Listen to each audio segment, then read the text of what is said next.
जय जोहार संगवारी हो। अगर आपला सस्पेंस और कॉमेडी पसंद है तो आप मन पर एक बड़ी खुशखबरी है कि 19 दिसंबर के धमाकेदार छत्तीसगढ़ी फिल्म ओ तेरी रिलीज हुआ थे। ये फिल्म खास इखर सेती है काबर की हमर हीरोइन एल्सा घोष एक्टिंग के साथ साथ अब डायरेक्शन के मैदान में घलो उतर गए है और ये उनका डायरेक्ट करे पहली फिल्म हरे जेकर ट्रेलर में कश्मीर के सुंदर वादी के बीच एल्सा हाथ में AK-47 धरे दिखते, मतलब मामला पूरा रोमांच ले भरे है।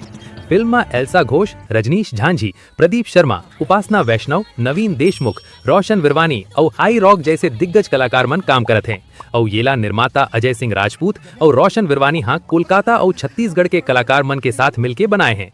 हाईटेक कैमरा के इस्तेमाल से फिल्म की क्वालिटी लाजवाब है और कहानी में एक बंजारन यानी एल्सा ला हीरोइन बनाए के उठा पटक में भरपूर हंसी मजाक और सस्पेंस देखे बर मिलही।